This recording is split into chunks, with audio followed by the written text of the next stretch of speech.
En el día de ayer, lunes 2 de diciembre del 2024, me trasladé hacia la prisión de máxima severidad Mar Verde, aquí en Santiago de Cuba, donde las autoridades penitenciarias de allí, conjunto a la mal llamada seguridad del Estado, al mando de los dictadores Raúl Castro y Miguel Díaz-Canel, me permitieron que se diera la visita matrimonial con mi esposo, el líder de la Unión Patriótica de Cuba, José Daniel Ferrer García, tras más de 20 meses de negativa. Allí pude encontrar, aún con lesiones, con marcas, aunque hicieron que fueran borradas, de la brutal golpiza del pasado 18 de noviembre, también con lesiones de picaduras por chinches, mosquitos, enjenes. Me explicó de que luego de la visita del Monseñor Dionisio en septiembre, le trasladaron hacia la tercera celda, ahí mismo en el área donde él se encontraba, estaba en la primera, le trasladaron hacia la tercera celda de esa área de aislamiento, de castigo, una celda muy poquito grande, un poquito comparado con la anterior, pero estaba llena de chinches y habían otros tipos de insectos. Allí comenzaron las primeras picaduras, las primeras lesiones que tuvo por este animalito. Él le había explicado a Monseñor Dionisio que estaba presentando dolores, una luxación en el brazo derecho y que le estaba doliendo. Él le exigió a las autoridades de allí que no solamente le dieran los medicamentos que nosotros le hacemos llegar en cada visita, sino que también que les pedía que pudieran llevarle hielo para él poderse poner y hacer el tratamiento como debía ser. Por los constantes apagones casi nunca llegaban y él se manifestó de ello. Días antes de ir hacia la prisión, que le dieran la golpiza, le dijeron de que habían hablado para llevarlo a Boniatico, hacia la parte hospitalaria que tiene la prisión de Boniato, y él se había rehusado, se había negado, puesto que había escuchado a algunos presos hablar sobre las condiciones en que tenían a los presos allí, incluso 22 muertos, no solamente por el hecho de pasar hambre, de desnutrición, sino también por leptospirosis, por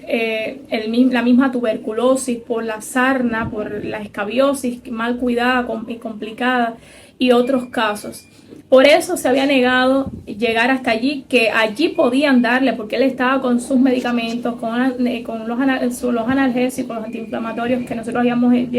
hecho llegar, que él lo que estaba pidiendo era que se le diera un pedacito de hielo para que él se pudiera poner ponerse fomentos ahí en esa área, poderse hacer el tratamiento con el hielo. Y por eso no era necesario llevarle para allá, y mucho menos en un lugar donde al final podía terminar con tuberculosis o con cualquier otra enfermedad inoculada por ellos. Entonces, el día antes de la golpiza, le llegaron y le dijeron de que estuviese vestido, que le iban a llevar a un lugar. Nunca le dijeron el lugar, por lo cual él se negó, y mucho menos sin saber dónde era. Y el día siguiente, el mismo día 18, se aparecieron 6 oficiales de Conduce. Le llamaron, como él no iba en ningún lugar, se quedó allí en la celda, y allí entraron brutalmente, le golpearon, ya esposado. Incluso él tiene unas lesiones aquí, en esta área, tiene dos granulomas así en esta posición, y uno aquí abajo fue con un objeto punzante que él dice de que en el momento de la golpiza él estaba sintió el ardor y solamente vio la sangre correr, que empezó a salir sangre. Asimismo, le arrastraron hasta el carro, la bobita, donde le trasladaron hasta la prisión de Boniatico, y allí, como él se negó a bajarse del carro, del transporte que le llevaron, en el medio que le llevaron, le tiraron según lo que me decía, encima de algo que estaba lleno de piedras, y asimismo le alzaron sin importarle que tenía el brazo que estaba con mucho dolor, que estaba sangrando para colmo. Asimismo le estuvieron arrastrando hasta que le llevaron hacia allí hasta la prisión. Casi 48 horas sin ingerir ningún alimento, sin ingerir nada de líquido, hasta que llegaron los agentes de la seguridad del Estado. Primero el agente represor, segundo jefe de enfrentamiento, el mayor que se hace llamar Julio Fonseca, y luego al día siguiente el primero de enfrentamiento, el agente represor Bruno, que se hacen llamar Bruno, sabemos que no son sus nombres reales, y le hicieron llegar jabón, porque ni siquiera le cargaron con ellos, jabón, le llevaron agua, algo de jugo, leche y algo de alimentos, y ahí fue que él comenzó a ingerir algo. Allí prácticamente no le hicieron nada.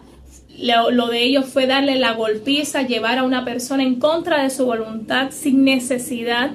hasta un lugar donde había todo tipo de enfermedades. Él allí se quedó sumamente preocupado con todas las personas que están allí. Escuchó todo tipo de historias. Él me decía a nuestros amigos, a todo el que pueda interesarle, decirle que pueden buscar o un documental o una foto de lo que eran los campos de concentración nazi, y a ellos súmenle de los pies a la cabeza una escabiosis complicada, para que ustedes vean en las condiciones que tienen a los presos allí en el hospitalito de Boniatico en Malverde. Muchas preocupaciones, muy preocupado se quedó, porque había escuchado en la prisión de Malverde que se comen los presos cuando ven algún perro, un gato, pero allí en la prisión de Boniato hasta los ratones que pasan por las celdas, los presos los matan, se los comen, y muchísimos están con leptospirosis. Hay quienes en otros casos están muchos por desnutrición, hay casos de tuberculosis. Muchísimos de los presos que estaban allí cerca de mi esposo tenían tuberculosis, había muchísimas personas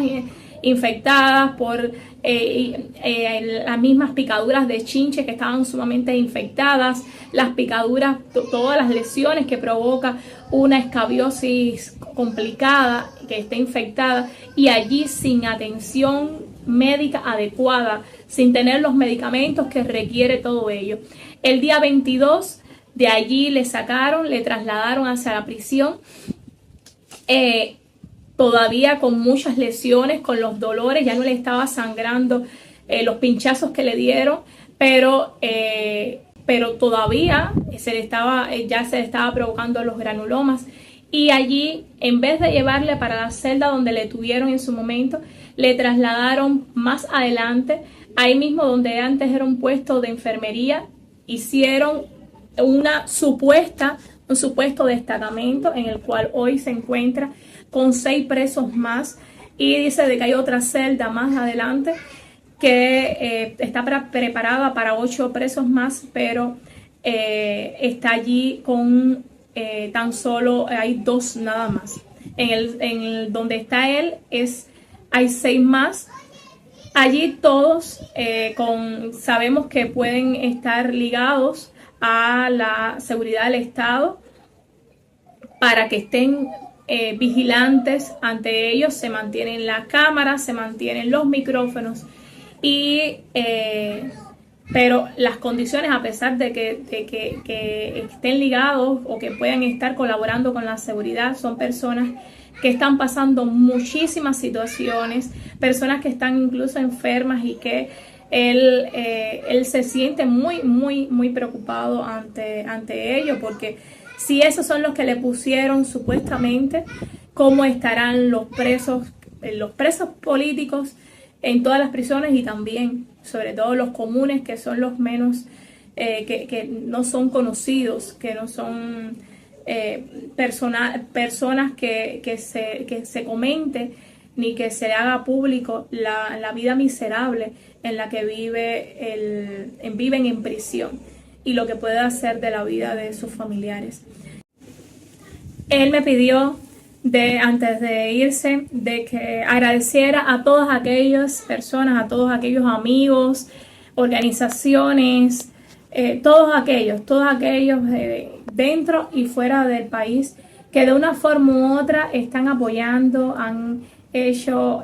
público su situación, que no han dejado de mantener viva la causa y la situación de él y de tantos presos políticos, que felicitaba por los resultados, por haber ganado las elecciones al presidente Donald Trump, también a Marcos Rubio por haber sido el primer cubano de haber llegado tan alto en lo que es el gobierno en los Estados Unidos, y también a la postura enérgica del presidente de Argentina, Milei, por la posición enérgica al estar en desacuerdo ante no aceptar el hecho de que eliminen el embargo contra Cuba de los Estados Unidos. A todos darle las gracias de parte de él por mantener la solidaridad, por mantener su solidaridad, por mantener el apoyo, y que hayan logrado que ustedes también hayan sido parte de que nos lo hayan enseñado. Algo que lo puso muy triste y me pidió que también hiciera llegar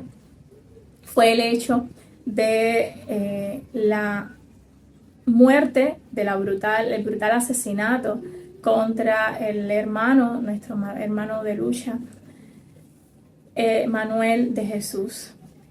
Eso fue algo muy fuerte para él, y al igual que tantos hemos pedido y estamos pidiendo, él también está pidiendo justicia.